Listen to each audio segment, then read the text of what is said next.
عسلامة ومرحبا بكم مع قناتنا فالور ابسولو. ما تنساوش باش تكليكي وتابوني وتبارتاجيو مع صحابكم.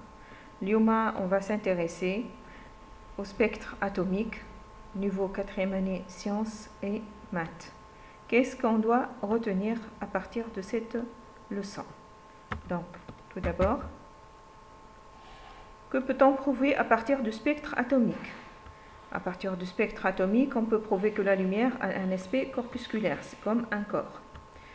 Deuxièmement, à partir des radiations absorbées ou émises par un corps, on peut déterminer les atomes qui le constituent. Donc, on peut analyser la constitution d'un atome à partir des spectres d'absorption ou bien du spectre d'émission.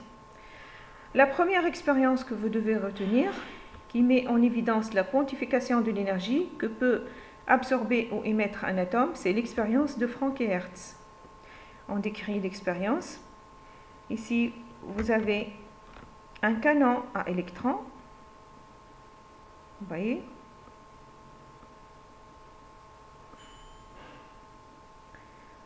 Il émet des électrons à une certaine énergie cinétique, à une certaine vitesse, dans une enceinte qui contient la vapeur du gaz mercure, qui peuvent arriver, ces électrons, ils peuvent arriver au capteur d'électrons. Ce capteur nous permet de calculer le nombre des électrons qui arrivent avec leur énergie. Donc, on va donner tout d'abord une certaine énergie cinétique aux électrons, inférieure à 4,9 électronvolts. Il se produit un choc élastique entre l'électron et l'atome de mercure, au cours duquel l'électron garde son énergie cinétique, donc il ne perd pas son énergie. Tous les électrons arrivent au capteur, nombre des électrons captés sur le nombre des électrons émis égale 1. Donc vous voyez ici, si on communique aux électrons une énergie cinétique supérieure ou égale à 4,9 électronvolts, ici vous voyez, pour une énergie supérieure à 4,9 électronvolts, le nombre des électrons captés sur le nombre des électrons émis, il est inférieur à 1. Donc, au cours de leur parcours, les électrons, au cours de choc élastique avec l'atome de mercure, ils perdent une partie de leur énergie. Donc, ici, on peut dire que, à partir de l'expérience de Franck et Hertz, on met en évidence la quantification des transferts d'énergie entre un atome et le milieu extérieur, puisque l'échange d'énergie, il ne se fait qu'en quantité bien déterminée, ce n'est pas aléatoire. Donc, un atome ne peut céder ou absorber de l'énergie qu'en quantité bien déterminée. L'énergie est alors quantifiée. On va essayer d'observer le diagramme d'énergie de l'atome d'hydrogène. Ce diagramme donne les niveaux d'énergie permis à l'atome d'hydrogène. Ces niveaux sont résumés par la relation En égale moins 13,6 sur n au carré. Donc, n, c'est le numéro du niveau. Donc, soit le diagramme, on observe le diagramme, vous voyez les niveaux d'énergie, E2 correspond à n égale à 2, E3 correspond à n égale à 3, et ainsi de suite. On peut les calculer pour n'importe quel atome. Pour l'atome d'hydrogène, E2 égale moins 13,6 sur 2 au carré, et ainsi de suite. Lorsque n tend vers l'infini, à partir de la relation, mathématiquement, on peut conclure que l'énergie à l'infini, elle est égale à 0. À ce moment-là, l'atome il est ionisé. L'énergie la plus basse correspond au niveau le plus bas pour n égale à 1. C'est l'état fondamental. Voilà. L'état fondamental correspond à l'état d'énergie minimale, état le plus stable de l'atome, le niveau d'énergie correspondant à n égale à 1. L'état ionisé correspond à l'énergie nulle, atome séparé de son électron, donc l'atome devient un ion. L'énergie d'ionisation, on peut la définir comme c'est l'énergie qu'on doit fournir à l'atome pour le séparer de son électron lorsqu'il est à son état fondamental. Donc l'atome, il est à son état fondamental, on lui fournit une énergie pour le séparer de son électron. Dans le cas de l'atome d'hydrogène, l'énergie d'ionisation est égale à 13,6 électronvolts. C'est moins l'énergie à l'état fondamental. Voilà, on continue. Lorsqu'un atome se désexcite en passant par un niveau P vers un niveau N plus bas. L'atome émet un photon d'énergie E égale H fois nu, avec nu, c'est la fréquence de cette radiation. H fois nu égale la variation de l'énergie entre le niveau P et le niveau N. EP moins EN égale H fois nu. Nu égale C sur lambda. Nu, la fréquence en Hertz. C, c'est la célérité de la lumière dans le vide. Lambda, c'est la longueur d'onde. H, c'est une constante de Planck. Est égal, H, c'est toujours donné, 6,62 fois 10 à la puissance moins 34 joules seconde. Donc, à partir de cette relation, on peut déterminer au cours d'une transition d'un état P à un état N plus bas, la longueur d'onde de la radiation émise égale Hc sur EP moins En. Donc ici, on peut observer l'émission correspond à une transition d'un état plus haut à un état plus bas. D'accord? On doit noter que le passage d'un niveau à un niveau est appelé une transition. Le passage d'un niveau à un niveau plus bas est appelé une transition d'émission. On note aussi que la variation de l'énergie delta E, EP moins En s'exprime en joules. Donc, pour passer de l'électron-volt au joule, on multiplie par 1,6 fois 10 à la puissance moins 19. Faites attention pour les calculs. On admet qu'une radiation lumineuse de longueur d'onde lambda, elle est constituée d'un flux de grains d'énergie appelé photon. Alors, donc, ici, ceci met en évidence le caractère corpusculaire de la lumière.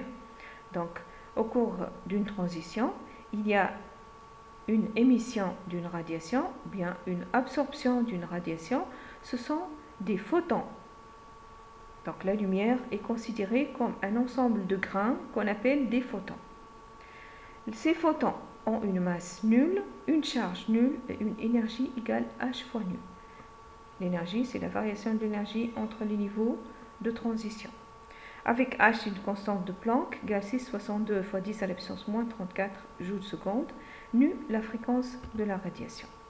Ceci donne à la lumière l'aspect corpusculaire. Donc, en émettant ce photon, il apparaît au spectre une raie colorée, si la longueur d'onde lambda est dans le domaine du visible, bien sûr. Cette raie, elle est observable si la longueur d'onde correspond au domaine du visible. Les transitions possibles d'un atome par émission d'un photon donnent le spectre d'émission formé par des raies colorées sur un fond noir. Donc l'ensemble des transitions peut former un spectre qui est formé par des raies colorées sur un fond noir qu'on appelle le spectre d'émission. Alors, je rappelle que le domaine du visible correspond à des longueurs d'onde allant de 400 nanomètres, le violet, jusqu'à 800 nanomètres, le rouge. Pour des longueurs d'onde inférieures à 400 nanomètres, c'est le domaine de l'ultraviolet invisible. Au-delà de 400 nanomètres, c'est le domaine de l'infrarouge qui est invisible aussi. Alors, ici, un exemple. La détermination des longueurs d'onde des raies d'émission permet d'identifier une entité chimique, atome ou ion.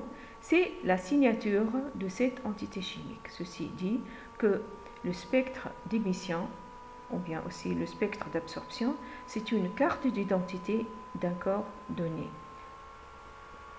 Pour un atome, sa carte d'identité, c'est son spectre. Deux atomes différents n'ont jamais le même spectre de raies.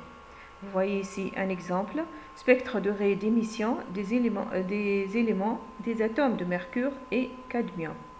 Voilà, pour le mercure, vous voyez la couleur orangée, jaune, bleu et violet. Pour le cadmium, bleu clair, bleu ciel, vert, vert pistache, rouge et ainsi de suite. Deux atomes différents n'ont pas le même spectre d'émission.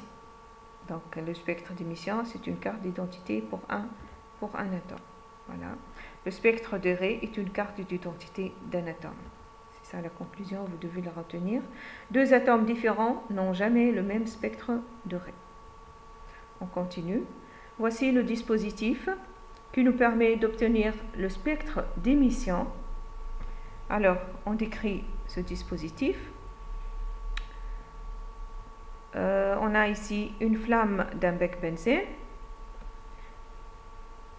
On va placer des pastilles de sel dans cette flamme, une plaque en verre pour la protection et une lentille et la fente à travers laquelle va passer la lumière. Voici une lentille convergente aussi. Et un prisme de verre qui va disperser la lumière. Alors pour le sodium, le sel c'est du sodium, NaCl. Pour le sodium, dans cette flamme, il va émettre une radiation, une double radiation jaune qu'on ne peut pas séparer ici, on ne peut pas distinguer les deux radiations, mais c'est une double radiation qui correspond à une certaine longueur d'onde correspondant à la couleur jaune. Voici un exemple. Voilà. Maintenant, on va parler de l'absorption. Si un atome passe d'un état d'énergie En à un état d'énergie Ep plus haut, donc l'énergie elle est plus grande, la transition s'appelle une absorption, puisque pour cela, pour passer d'un niveau plus bas à un niveau plus haut, il faut que l'énergie augmente, donc il faut que l'atome absorbe de l'énergie.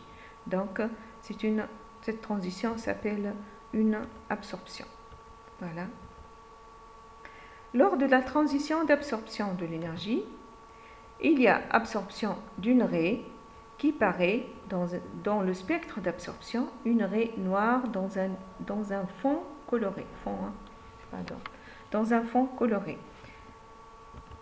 La deuxième remarque, l'ensemble des transitions d'absorption possibles d'un atome forme le spectre d'absorption.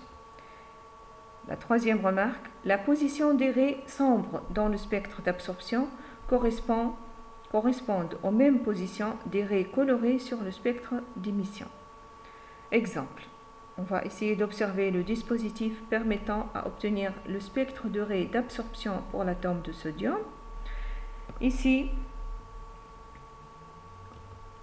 on dispose d'une plaque en verre,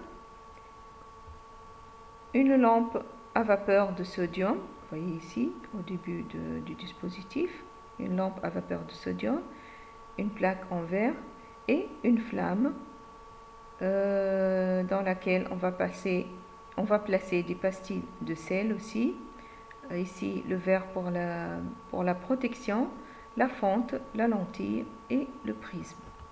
Donc à partir de ce dispositif, on peut avoir le spectre, une raie noire dans un fond coloré, c'est un spectre d'absorption. La position de cette raie, c'est la même que la position de la raie jaune dans le spectre d'émission.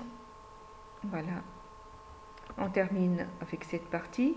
Donc les remarques sont très intéressantes au cours de vos calculs et surtout les dispositifs. Vous devez retenir les dispositifs pour que vous puissiez annoter le jour de l'examen.